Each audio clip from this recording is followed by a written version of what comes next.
The following podcast was brought to you by the members of the Casino Skunk Secret Society. For just $1 a month, you can unlock every audio and video episode available instantly. And don't worry about any commitments. You can quit at any time. So for just $1, you can download every single episode and then bounce out. Just head to patreon.com/casinoskunk.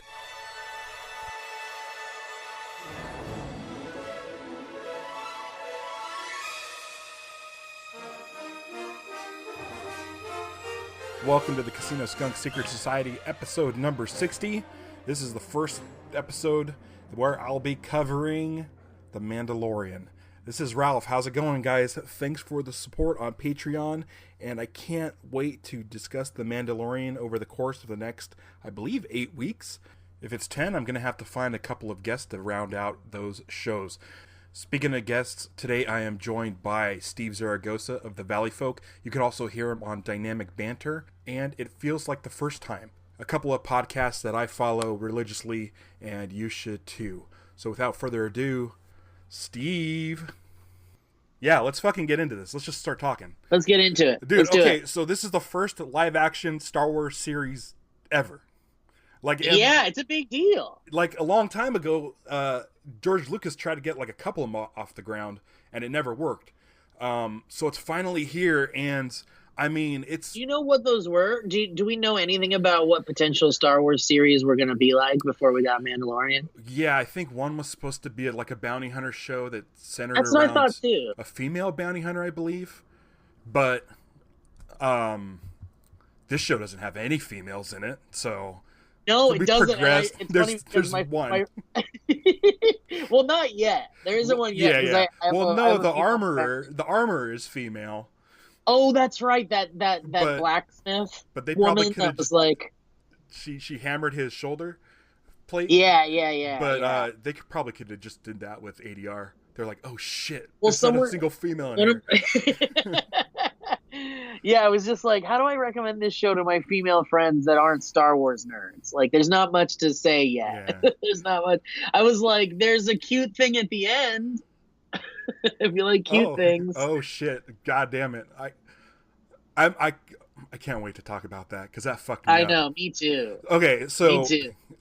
So my wife, speaking of getting females to watch the show, she had like no interest in this movie. Or the show? Yeah, it's a show. Yeah. It looked like a movie. But it's very cinematic on purpose. Yeah. She had like Star Wars fatigue, she told me. She said, I had no interest in the show, but by the end, she was hooked. Yeah, I think we're teetering really close to the like Star Wars fatigue. Yeah. I think people are starting to be like, because I mean, Solo was kind of not great. No, I mean, it was pretty Solo, not great. Dude, I love Solo. See, I loved Rogue One. I feel like you don't like Rogue One. No, I love Rogue One too. Okay, great. I love Rogue One. I didn't like Solo. But I feel like there's just so many fucking Star Wars movies. And then we got this one in December. And it's like, it's very easy to be like, it's lopsided right now. Yeah. Yeah. If we don't, and I think, didn't Bob Iger say something about how they're going to scale back on Star Wars? I mean, I guess so. We don't know what's going on after this December. Yeah, I think Bob Iger made some kind of statement very recently that was like, we're gonna put a halt on Star Wars. Like, we're not gonna keep pushing out Star Wars stuff. Like, yeah. I think Obi-Wan is like the next thing that we know for sure is a thing. Yeah, and then Mandalorian 2 is season 2 is shooting already. Right, right. Which makes me nervous because I'm afraid for a cliffhanger, like on the finale of this season. I can't deal with it. Binge the show right now. I hate that we can't binge it and we gotta wait. But the thing is, like, you're a Lost fan and I'm a Lost fan, and I don't think that, like, if they were just to throw all of Lost in at once, we wouldn't have stuff like this, like the podcast. Yeah, but that's Lost. This is, who knows what this is, you know? But like, but don't you like? I mean, there's like plenty to talk about.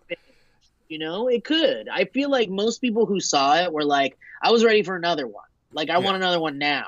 Yeah. So it's like, I think the demand is there to see. I mean, obviously everyone wants it now, right? Like, I don't even know if people are, if there's anybody on the side of like, I like waiting. Obviously we remember that we like to do that, but we're spoiled now, Ralph. The future just got better. We gotta integrate with how the future is providing us with binging now. Well, here's the thing. So I was able to watch this episode, cool, and then go to Twitter and then look up Baby Yoda and then be like, oh, cool, there are people talking about this fucking thing. Okay, but what I don't want to happen is to watch the first episode, go on Twitter, and someone say, oh my God, episode 8 of Mandalorian. Okay. Yeah, you see Yoda, Baby Yoda's mom.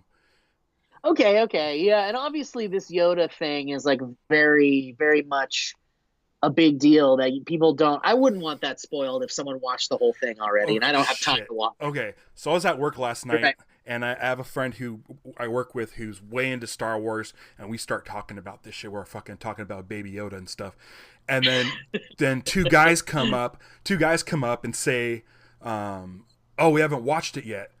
And so me and my friend But they heard you talk about Baby Yoda? No, they didn't. So we stopped saying Baby Yoda, and we just started talking about the bounty. And I'm doing air quotes. Okay, yeah. And so, like, we continue talking about, like, what's going to happen, how does, whatever. And so we leave, and this other dude walks up and says, holy shit, I saw the Mandalorian, fucking Baby Yoda. And I'm like, so I like that it's one at a time because I don't have to get spoiled down the road. I feel like that's an issue with, like, I'm sure a lot of people got spoiled. Like, I'm sure a lot of people were spoiled. I didn't see anything in my personal timeline, which was nice. It means I follow people who are good about that shit. Respectful. Yeah. But what's good about this is, like, I remember when Lost came out, I would have to, like, go on complete social media blackout for, like, 3 hours because of East Coast people. And I had, like, really close friends who were like, oh my God, what Kate did or whatever. And it's like, fucking, I can't. And like 3 hours without social media sucks.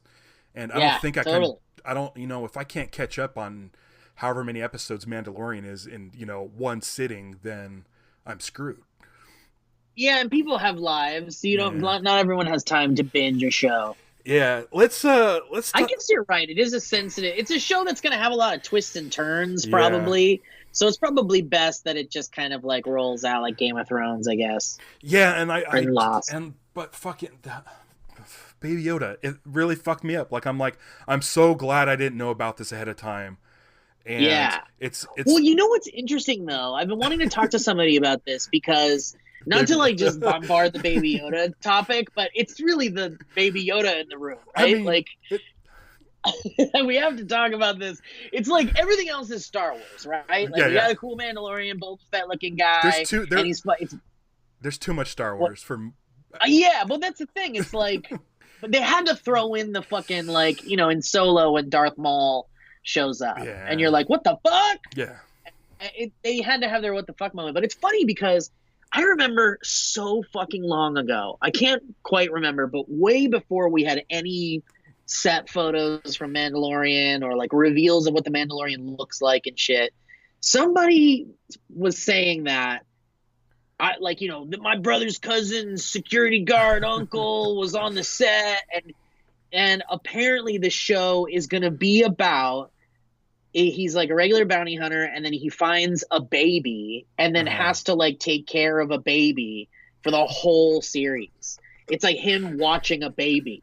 And I was like, that sounds absolutely incorrect and ridiculous. Yeah. And I was like, and I remember telling my friend Jenny Nicholson, who's another big Star Wars nerd, who I think maybe you follow, and if you don't, you should, because she's great. But we talk a lot about nerd. She's one of my nerdy Star Wars friends, and we were at D23, and they showed the Mandalorian outfit and stuff, and she's like, I don't care about the Mandalorian. I'm not even that excited about it. And I was like, yeah, but did you hear the rumor that the show is about a bounty hunter that finds a baby and then doesn't have the heart to give it back and takes care of it like it's his own baby? And she was like, I'm in. Like, this sounds great. It's so bonkers, but like, Ralph, is that what's happening? Well, are we gonna get a show where he's watching a baby? Yeah, but it's Yoda baby? Well, I mean, I don't think it's a coincidence that 3 Men and a Baby are also on Disney Plus. This is gonna be one droid, a bounty hunter, a girl, and a baby. That's what this. Do you think that's what this show could be, though? Well, like, the thing is, as soon as so the last shot in the show, which we haven't even talked about the show, is I know because the other stuff is just whatever. We'll get to that. Yeah, he puts his finger out, and I'm like, if that fucking Baby Yoda goes and reaches for his hand, I'm gonna lose my shit right now. And that's exactly what happened. And the thing is, it's like, you have the flashback of him being orphaned, and his parents get killed by the battle droids, because they're battle droids in the quick flashbacks. Prequel battle droids. And it sounds like that the Mandalorians were taken out in this great purge, and so he's got you get these little bits of glimpses of who he is. He doesn't like droids for some reason, so he fucking takes out IG-11. Yeah. He feels sorry for this baby, and obviously doesn't want to get shot in the face. So it's like all of these little bits and pieces. And I think, like, as soon as it happened, I thought of, there's this movie series. I think it's a Japanese movie series called Lone Wolf and Cub. Yeah, and it's like a samurai with a baby. And one of the things I thought was, I'm like, it's for a Mandalorian, he should have a jetpack, but he doesn't have a jetpack. So he's gonna get a little baby backpack with a baby fucking Yoda in it, and I want that toy. Let me tell you something. If this becomes that show and we start getting like the baby sneezes and like all this shit crumbles because it has the Force and it's a baby and it doesn't know how to use the Force and it's like doing fucking goofy Force things like lifting up his food while he's trying to eat and shit. Like if that's what this show is, I don't know. I don't know if I'm ready for that. I don't think especially it's like a goofy. backpack with a baby in it. Listen, a Mandalorian with a backpack Baby Yoda on the back? Come on, dude. That's fucking awesome. Sure. But here's the thing. That's good cosplay. That's a good cosplay idea. We're ahead of the curve. The thing is that this baby seems very important. Like, this bounty hunter guild is all after this baby. So it's going to be him protecting the baby. I think so too, because some nerds have found that the doctor guy that was like, don't kill the specimen. Remember that guy? Yeah. He has like a symbol on his like uniform, and it's apparently the symbol of Kamino, the clone planet from the Attack of the Clones or whatever fucking Star Wars it was. And so the theory is that they're gonna try to like, this might be like the last Yoda in the whole galaxy. Well, Yoda and they want to like. Yoda was the last Yoda. Well, but there was Yaddle, so there were other Yodas. So this baby is either this baby is either cloned, or Yoda and Yaddle. Right, or Yoda and Yaddle had a baby. Okay, and so I think the timeline checks out. Yeah, because it says this baby's 50 years old, which puts it around the time of Clone Wars. But I saw online someone do the math. If this baby is 50 years old, that makes Yoda 19. Can you? That's really funny. Because Yoda's 900, and I fucking lost. And I started thinking about Yoda's 900 in Return of the Jedi. Yeah, so I was thinking of 19-year-old Yoda with like a Snapchat. Not my real parents, you are, and slamming the door and going and doing what's the death sticks? Doing death sticks out on fucking with his buddy. Not my real dad, you are, Jeff. Yeah.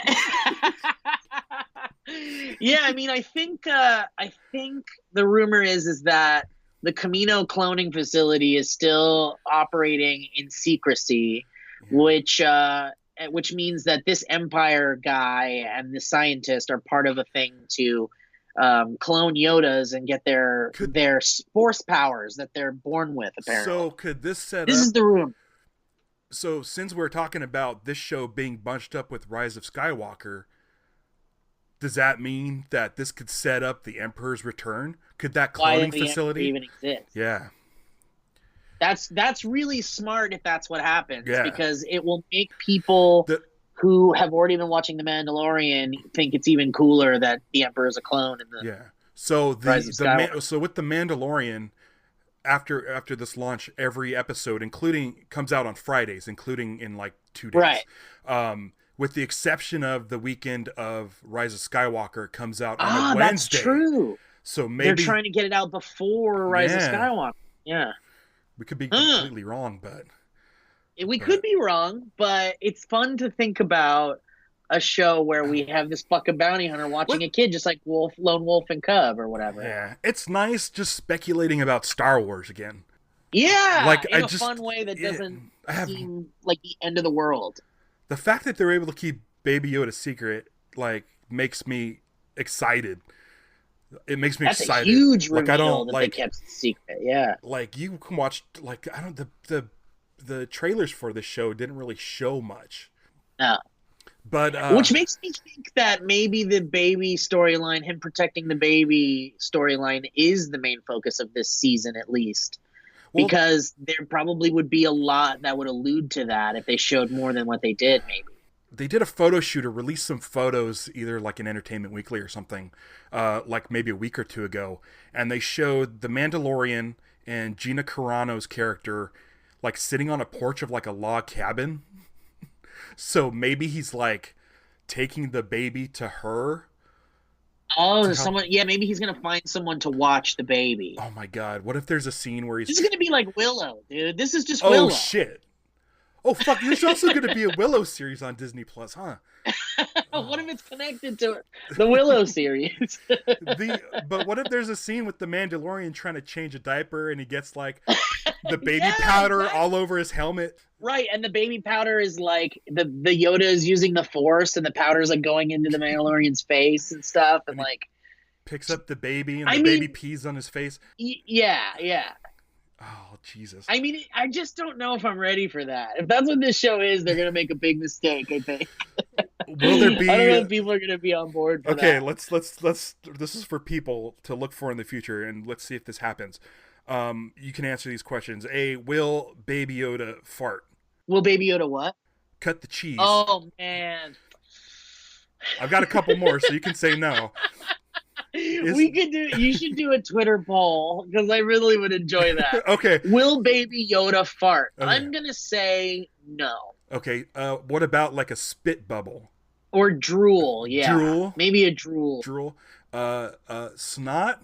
A sneeze involving some kind of snot could happen, yeah. And then finally... I saw George Lucas on the set, so I'm inclined to believe goofy shit like this will happen. Did you see that photo? Did he look miserable? He looked just happy to be there. There was one of the carbon freeze chambers where there was a dude with a beard. And I was like, is that George Lucas?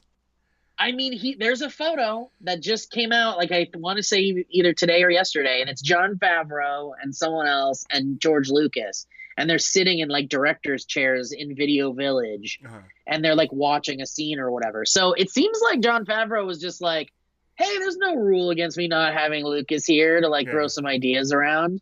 I don't know how much of his involvement there is, but if there is snotty Baby Yoda, you can almost guarantee Lucas would probably go for something like that. If they've got to do at least a sneeze, like a cute sneeze, or it's, like dude, the baby, a cute sneeze. Oh my God! So the Mandalorian's totally gonna bond over this baby when it's like sleeping by a campfire, and it's gonna be adorable. Yeah, it's gonna be tucked in. It's gonna be cute, and it's gonna make little snoring sounds. Yeah. Oh, is he gonna get burped? Yeah. Oh yeah. I mean, I think a changing scene and a burping scene is pretty guaranteed. Like, I think we're gonna get a changing scene. All right. Or at least allude to a changing scene. You're a comedian, Steve. Yeah. When are you gonna be on the show? What, The Mandalorian? Yeah. Dude, because I know Brian Posehn and Horatio Sands. Yeah.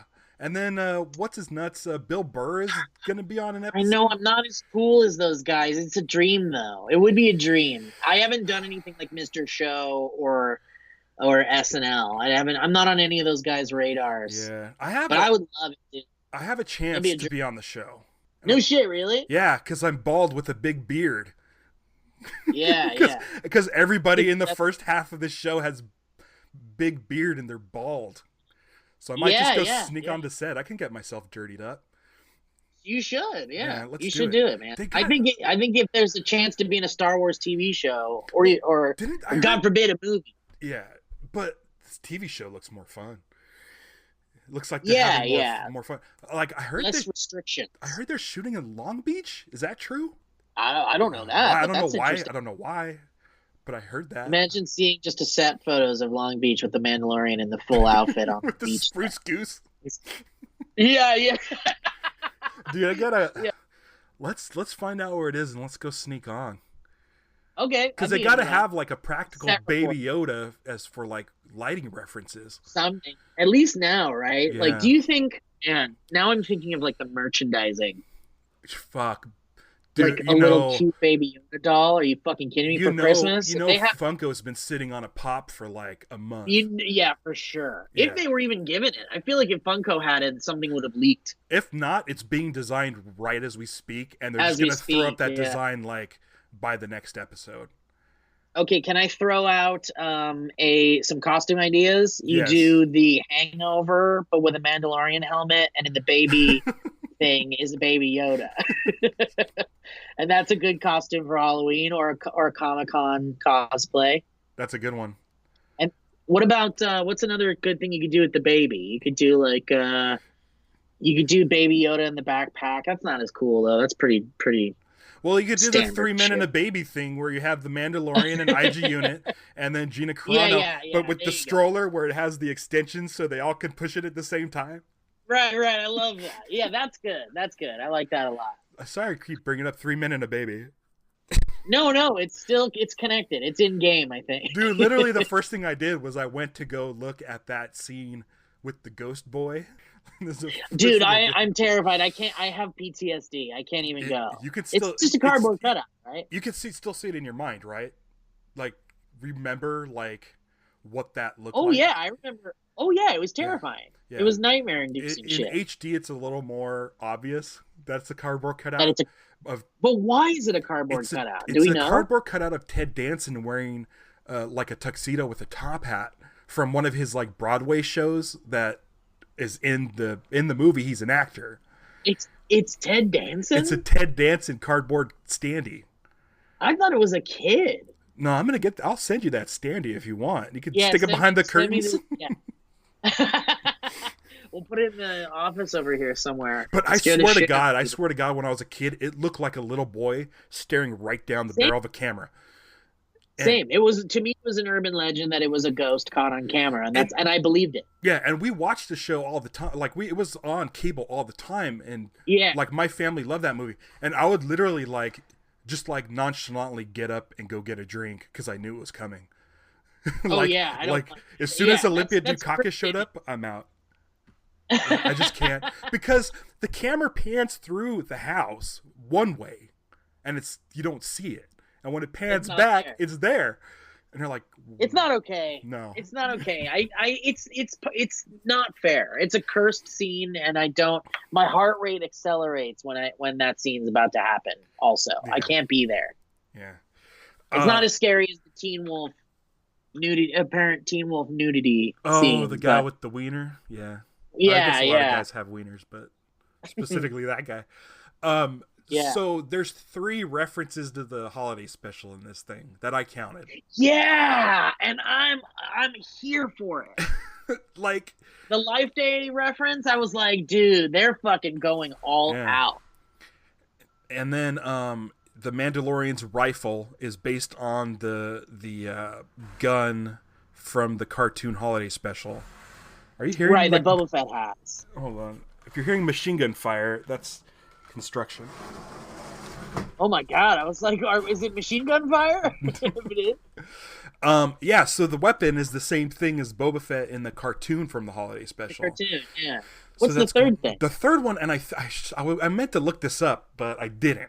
Nick Nolte mentions that the Mandalorians historically rode mythosaurs. Oh, and I want to say that's what the creature was in the holiday special when Boba Fett's riding on that thing that's like a horse. Yeah. Yeah. You want to talk about Nick Nolte? Yeah, let's talk about Nick Nolte. Okay, so this is what I can't not laugh about Nick Nolte doing this character. He's great. And I this is what I've heard. I don't know if this is true or not. There's a little person wearing a Ugnaught mask, right? For the scenes. Okay. Nick Nolte is right off camera with tracking markers on his face. No fucking way. So he's on set. Yeah, and so whatever Nick Nolte says and facial movements he makes gets instantaneously transferred to the mask that the little person's wearing. That's what I've heard. I don't know if it's true or not, but it looks... That's like Muppet, like old school Muppet technology, but with a new twist. Yeah. So I don't know if that's true, but it looked like a mask. It looks like a mask. It doesn't look CG to me. And if there is CG there, it seems like it's very subtle. Yeah, maybe in the eyes or something. Yeah. And maybe in the lips. But the movement of the mouth seems very mask puppet-like. Which I love. Dude, all the like classic trilogy style camera tricks and like, you know, the land speeder going across the horizon and looking like the Vaseline smudge, sort of like everything, all the puppets, everything's cool. I'm very into the practical stuff. Even looking through the binocular and having the thing pop up in frame like the sand people. Yeah, that was nice. You're a music dude. You're a score dude. What'd you think of the score? I don't know yet. It's bonkers. I don't know yet because it's very weird. I can different. Tell there's some kind of theme being built up in there, but it's weird, especially because I'm so spoiled with Watchmen right now, and Trent Reznor is like, it's just so good. So I'm like, I can't help but be like, oh, so somebody's trying something, but it's not. I don't know. It's weird. I need more of it. It's his name is Ludwig Göransson, and he did the music for Black Panther and Creed. The Creed movies. And what's fucking hilarious is when after Nick Nolte is training the Mandalorian how to ride the blurg, it's like a training montage and they're running across the desert, like the music is straight up Rocky. It's straight up Rocky music. Like it sounds exactly like Rocky music. Yeah. And I kind of appreciated that. That's a purposeful choice, or do you think that's like he did the Creed movies? He did. Yeah, interesting. And his score's like really electronic, really. Yeah, that's the thing. Really electronic. And then he does electric guitar, which I'm cool with because it's kind of like in Ennio Morricone, like spaghetti westerns. And John Williams. You can tell what they're trying to go for with the spaghetti western kind of thing, but I feel like it's not quite working yet. I feel like the thing I like about the score is that when Disney bought Star Wars, I was looking forward to different things, and Force Awakens wasn't that different. Rogue One was a little bit more, and Solo I think was off the rails, crazy bonkers. Which would have been even better if Lord and Miller were still on board. Yeah, that lady Proxima. Like, I like more shit like that. Like, that weird. Was cool. But the two scores, like by Giacchino and John Powell, they're very traditional Star Wars, which is great. They're both great scores. But I feel like now with The Mandalorian, like Disney's finally fulfilling that. We're going to make Star Wars different. And I feel like they're really giving it a shot. They're giving it a shot, something different in that world. And I like the score feels more kind of tribal, but it's electronic, so it's like a futuristic tribal. And I feel like the electronic aspect of it lends to kind of because the overall feel of the show is like it's very cinematic, but you can also tell that they don't have a movie budget. Like you can actually just tell. Yeah. And I think that, and visually. So I feel like the electronic music doesn't really help that. You know, like I think. The way I think of it is this takes place after Return of the Jedi. Yeah. So this would be 5 years after. Yeah. So this would be a show that takes place in space 1986 or sure. So that kind of makes sense. Like it's a period piece. And the technology seems to connect. It seems more connected to Return of the Jedi technology. Yeah. Than like new trilogy technology. I saw your Facebook story where you mentioned the lack of quality in the monkey lizard puppet. Yeah. It just like it was like someone like put their fingers up in the. Yeah, there was like someone like made the one of the eyes like bulge out while they're like someone just didn't. Maybe they just weren't puppeting it correctly, but it just seemed too rubbery, less like well crafted to me. I don't know. Maybe that's just to me it felt spongy. To me it felt spongy, more Muppet like than the other one. But stuff like but that. It was a fun thing to see. I mean, that felt like a George Lucas thing. Like the roasting of the monkey lizard. It's like they're getting better about the pandery stuff, right? Like I think they really are. Like even Rogue One, I was so bummed out when you saw Ponda Baba and the guy from the Dr. Snob or whatever. Yeah. And that I was really bummed out that they. I was really Dr. Snot's my favorite Stephen King book. In theaters now. But I was bummed out that they lingered on that longer than they should have. And it was like, we get it. It's the guy who's got the death sentence on 12 systems. I think they're getting better about it. Seeing the little Salacious Crumb monkey. Yeah. The eye drone, the little eye, the Jabba Palace eye cool. thing. Yeah.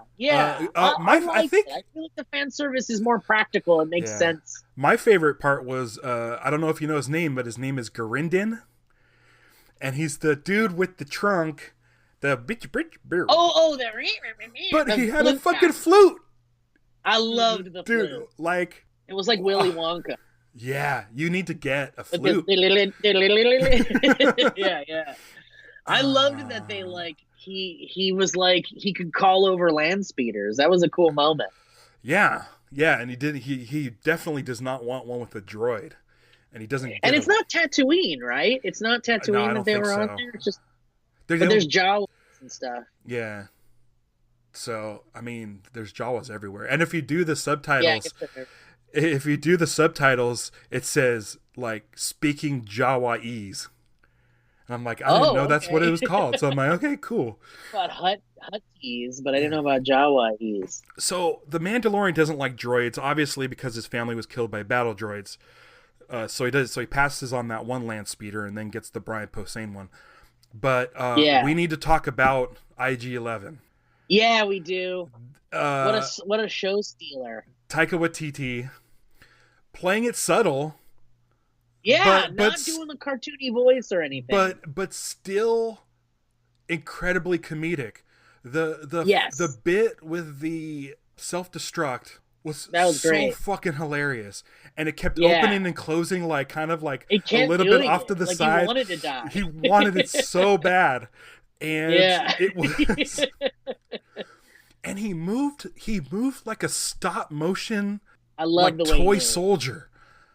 Yeah. Like and in the shots in the wide shot or in the wide shots there was CG legs or whatever, and that was cool. But in those close-ups you see that you could tell it's a puppet with heft, and you could see kind of that human movement to it because they're holding up this robot thing, and I really appreciaed that. It looked like Return to Oz style, Jack Pumpkinhead kind of or whatever. Yeah. It really did. It reminded me of what it's like to have a real rod puppet on the set. It's a really classic look. It was amazing. And then he gets shot in the head, which I don't know if that's how droids work. I know that's whatever. But so in the old would that really do anything to a droid? There's old Star Wars. Well, the thing is there's old stories in Star Wars about IG-88. And the whole IG models, apparently, they can, through Wi-Fi or whatever, take their consciousness and put it into another droid. Oh, shit. So we might not see the end. Yeah. There was a story where IG-88 put his consciousness into the Death Star and was able to control it. What the fuck? I don't know if that still exists, but I mean, R2 could hack into the Death Star and get schematics and shit. So why couldn't other robots do crazier shit? So it'll be cool if we see Taika Waititi show up as maybe a different droid, but as the same character. It would also be cool to see him as himself. Like, not it's Taika Waititi in Star Wars, but like have him play some kind of character where you can see his face and shit. That could be cool. Yeah, he's directing an episode, so we could see it. Yeah. Maybe just in the cantina or something. Yeah. Which there wasn't any music in this cantina. It was just a bunch of people just sitting around, just enjoying each other's company. It wasn't a joyful cantina. No. It was a shitty cantina. Yeah. I like that we finally got to see Star Wars toilets. That's a big deal. Yeah, we've seen a bathroom, but not a toilet. Where have we seen a bathroom? Rebels or something? In Rebels. In Rebels. Yeah. They I guess it's the first time in like a live action thing we've seen a Star Wars toilet. I don't think they had the toilet in it though. They had like the sink, and they referred to it as the refresher on that show. Yeah. So if you go to Galaxy's Edge, which I'll be there on Sunday because it's Life Day on Sunday. So anyone out there who wants to hang out, Sunday is Life Day, which is November 17th. That's when the holiday special first aired. So I'm going to be there on Sunday celebrating with other people at that too. Oh, shit. Is there a Life Day group that I could join and talk to people about it? I'll set one up. Yeah, there you go. Set one up.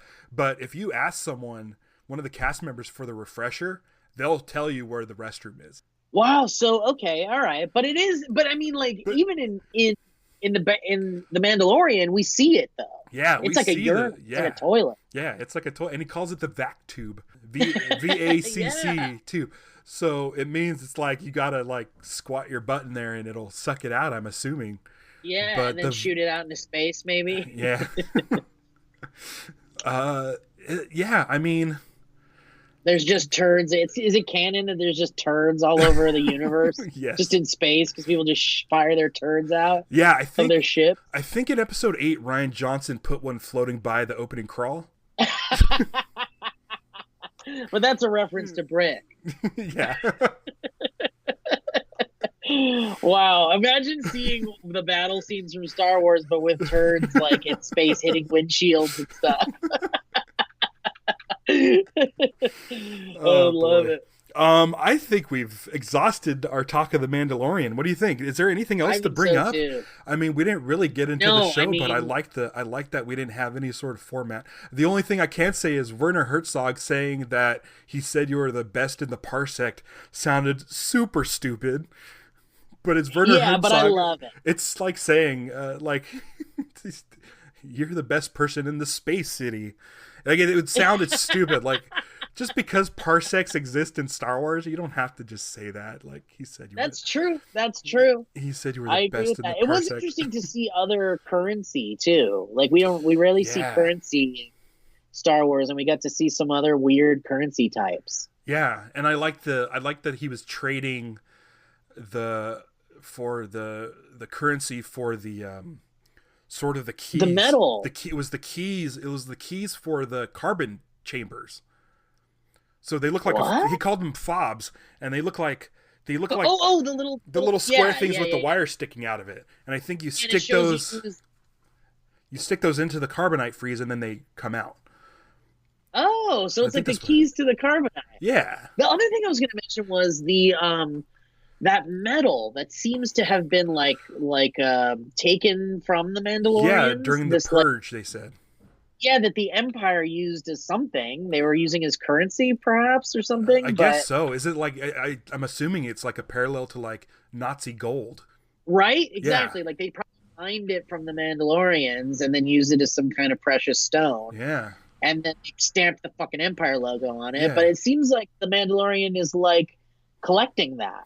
Yeah. He wants to make that Mandalorian steel or whatever it is. So like by the end of the series, he has a full shiny suit. Yeah, maybe, huh? Yeah. That'd be pretty cool. That shoulder piece came in handy because he got like shot in it a couple times. Yeah, like right away. Yeah. Didn't IG-80 shoot him or someone else shot him? Yeah, IG-80, IG-11. And but then I have one thing to say is that the blurgs, the little riding horsey things, they were first seen in the Ewok Adventures. Dude, I was just going to say that. Is that true? Yeah. Those are the Ewok Adventures guys? Yes, they were the stop motion creatures. The ones that those bad guys are riding on? Yeah. Yeah, holy shit. So now the Ewok Adventures is sort of in canon. Yeah, canon in the new expanded universe. The new official expanded universe. Dude, I just retweeted Wilford Brimley because someone he's still alive? Yeah, someone was talking about he's like apparently he's like 73 years old, or he's only like 83 or something. He's below 90. Do you follow the Twitter account, the Brimley Cocoon line? No, I don't. So what it does is it takes any celebrity that you know and showcases when they became as old as Wilford Brimley and Cocoon. And it's like Dave Grohl. It's like Dave Grohl and like Jennifer Aniston, and it's like a side-by-side picture of them and Wilford Brimley in 1987 or whatever. And it's fucking nuts. What's the studies for Gremlins 2 arts or whatever? What's the... Oh, I don't know what that is. That sounds great. That's what oh man, there's this guy that's like, he created this like unofficial like Gremlins 2 like college course or something. Okay. And he keeps popping up these like incredible like TED Talk like thesis about like Gremlins 2, like about how it's like race and kind of like gentrification and the genocide of a whole species of creatures. It's like really shit. I'll share it with you. I get the Institute Gremlins 2 something, I can't remember. But I get stuck watching the Key and Peele sketch about Gremlins 2, and I fucking it's so good. And then it makes me want to watch Gremlins 2. And then when I watch Gremlins 2, I want to watch that sketch again. It's like a vicious loop. I fucking love there should be a so screening of Gremlins 2 that then ends with the sketch, like you can watch, or maybe it's before the movie or something. Speaking of the Ewok movies, do you think those will come to Disney Plus? I hope so.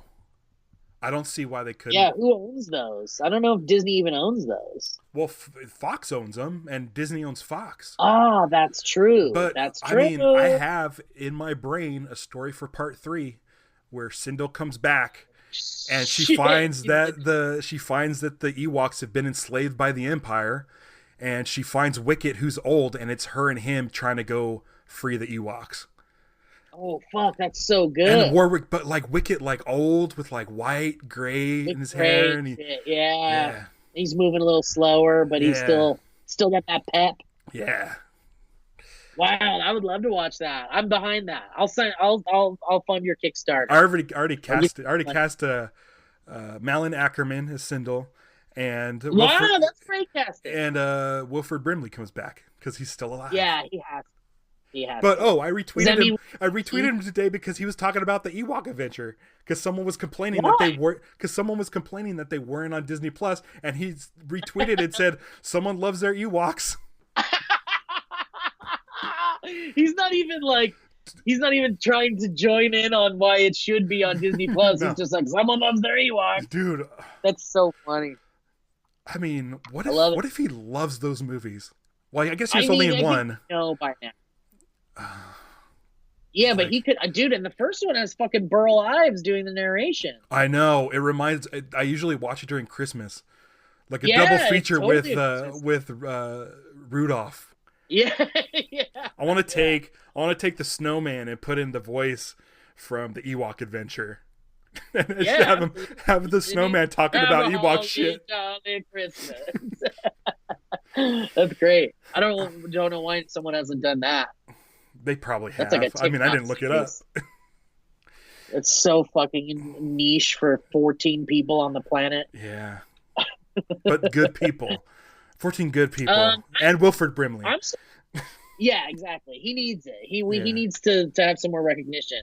I'm surprised nobody, because I know you have people lined up for the other episodes, but I'm surprised nobody hopped on the first episode for this. Well, to be honest with you, you were the second person I contacted.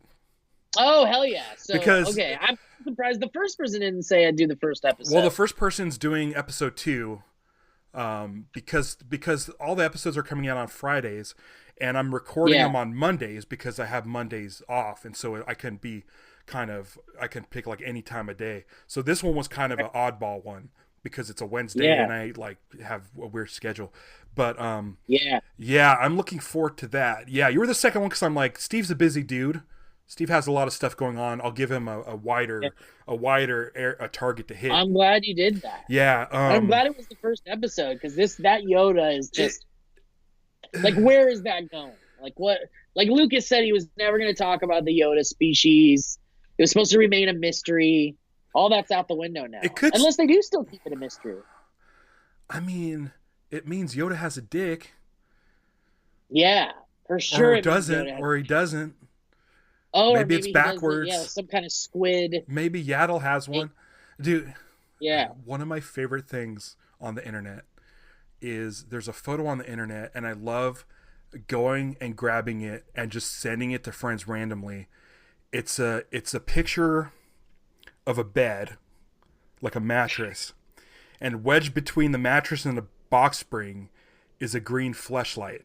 Oh yes, I've seen this. And then on top of the mattress, there's a printout of Yaddle in a protective plastic sleeve.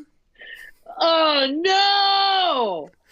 So I need to see it. Yeah, I think I've seen that picture, but I would love it if you would send that to me again. I will send it to you. Almost immediately. Wow, what a classic! The internet is such a not okay place. There's just too much malarkey. Like, there's things like that where I'm just, I don't know. It makes me like, whoever thought of that is a genius and very unwell. Well, it's something that I've thought about it for years and always makes me happy, and I always love bringing it into other people's lives. Like, so you can't fault the dude. And I mean, if you happen, like, let's say I were to happen across a green fleshlight, like, that's a fucking solid joke. Like, of anything you could choose. You could pick the green girl from Star Trek, or you could pick, I don't know, Incredible Hulk, She-Hulk, or whatever. But Yaddle. Yeah. Ninja Turtles. You can even do a Ninja Turtle. Did you see? There's a super cut of all the Yaddle scenes from episode 1 on YouTube. It's like 7 seconds long. Was there a figure of Yaddle? Probably. I feel like there must have been. Yeah, dude, Yaddle needs to come back somehow. How are we? She's coming back. She's got to be the baby of. You think Yaddle is Yoda's baby mama? Yeah. Because I mean, so at the very least, do you think that the Yoda species is just force sensitive, and this baby Yoda is going to have force powers? I mean, we've only seen 2 Yoda species, and they've both been Jedi masters. Yeah, they were both on the council, the Jedi Council. Fuck. I mean, we're in for a ride. Oh my god, dude! When we do find out if the baby is force sensitive, it's gonna be like some insane battle where the Mandalorian's like caught in a corner and he's like, there's no way out of it. And then all of a sudden, like, the dude pointing the gun at the Mandalorian's going to start reaching for his throat. Yeah! And then the guy's going to fall down and collapse, and then it's going to be a pan down to Baby Yoda with his hand out. And it's going to be like... And there's, like, little sparks shooting out, and it's like, whoa, this is Sith shit. This baby can't be Sith. This can't be a Sith Yoda. Because he's Kamino and clone, and that dude was evil, and he was setting it up to be an evil baby. Dude, what if it's a fucking Sith Yoda? Oh my god. Soda. It's a Sith Yoda.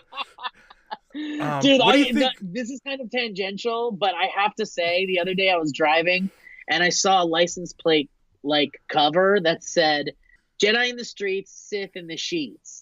And I was thinking, what the fuck is that supposed to mean? What is Sith in the sheets supposed to mean? That you're evil and you're an evil person when you're in bed? Maybe. You're a murderer? Lightning bolts. You're a murdering evil. Your face gets pruny. You get wrinkly. I hate that it's just like, it's funny thing, because it's like... Maybe he has unlimited power. Unlimited power! He's just got, like, tasers, like sex tasers, I guess. And a lot of choking going on. You need a spotter. Yeah, it's the safe word. Is it no? Or McClunkle or whatever the fuck. Oh, what Greedo the says fuck now. was that? McClunkle. So apparently George Lucas put that in the last change he made before handing it over to... like an asshole. It's fucking trolling. I know, fucking man. trolling. It must be. Dude, McClunkle is fucking hilarious. Dude, it's so good. McClunky is clunky. It's so... Yeah. McClunky. McClunky. It's like a joke now. It's hilarious now. That scene is funny, and it's not fair. It shouldn't be funny. It's a fucking long con. It's the longest con. Lucas has been setting this up since 1997 with the special edition. And he keeps changing something that was so good on its own. What is the illness? What's the illness that's creating this? It's like body dysmorphia, but it's like movie dysmorphia. I could see Lucas sitting there with Bob Iger, and the contract is there. The contract is sitting there for him to sign it. He has the pen in his hand, and then he's like looking at the thing, and he's like, hold on one second. He gets on his phone. Yeah, it's George McClunky. And then he hangs up and then signs the thing. Iger's like, what's that? He's like, don't worry about it. And just sign sign the contract. He's like giggling under his breath. Here's Star Wars. To go. Fuck, man. I can't even believe it. At this point, though, it's like... it's funny. It's funny. Watch versions of the original trilogy. I have the despecialized editions like a fucking fat hipster. Yeah. And that's my version of Star Wars. Although I am interested to see Disney Plus 4K Star Wars. I hear it looks really good. Yeah, I need to make sure all my settings are right on my TV for that, because I can't wait. Gotta go to S forums and get those presets. Yeah. What forums? The AVS forums. Oh, okay. Yeah. Fuck, man. As I mentioned, you're a busy dude. Tell us what you got going on. Oh, so let's see. I do Valleyfolk stuff most of the time. Valleyfolk is my friends making comedy things. Devin Ross is back, right? Devin Ross. Yes. That's right. And McClunky needs to be in one. One of Damon Ross's thing. But, yes, McClunky needs to be a color, a paint for sure. First time show, which I've been on back when you're talking about Lost. Yes, sir. Now you guys should come back if you're watching Watchmen. I'm watching Watchmen, and I'm listening to the first time show. I need to watch the most recent Watchmen. It comes out on Sunday night, and my wife gets the Sunday Scaries. Or Sunday Spookies, is that what it is? Where it's like the sads. You get the sads. And then I have to leave for work that night. And so watching Watchmen doesn't put us in the best mood to go to bed for Monday or me going off to work. No, very heavy stuff. So we usually watch it on Mondays. So, but we ended up watching Mandalorian. Yeah, we heard like Wednesdays. Like we're recording tonight, the next episode covering episode 4. And there's only 9 episodes though, so we should get you on before it's over. My theory is that I don't know. I haven't seen the latest episode, but Ozymandias is on Mars. Yeah. There's you should watch the next episode because there's more that alludes to that kind of idea. Okay, cool. And then Dynamic Banter. Yeah, dude, my podcast with my buddy Mike Falzone, where we just goof on whatever we're thinking of at that moment, and we've been going for a while now. I don't even know how many years we've been doing it now, but it's got a wonderful little fan base that loves it, and we've got cool merch and. Yeah, thanks, buddy. Dude, really what's funny is because I work graveyards, and so Friday is my Friday, so I'm heading into my weekend, and it shows up bright and early in the morning. I can listen to it at work, and it makes me happy. And then I'll come home and me and my wife will watch it on our TV. We'll sit on the couch like a family, and dude, she loves it. She loves you guys. Around to watch Fresh Prince or something. It's so good. Dude, that's awesome. Thank you. I appreciate that. Tell Brett and Owen I said hi, and I'll get on the first time show. And dude, we must have you. Thanks for coming on. It means a lot to me. I can't believe we talked for an hour. Yeah. It didn't feel like an hour. But yeah, dude, thanks for coming on, and yeah, dude, I'm looking forward to more Baby Yoda for sure. Me too, man. I can't wait, and we have to talk more about it too. And good luck with the show. I'm excited. I will be listening. Yeah. All right, guys. McClunky. McClunky.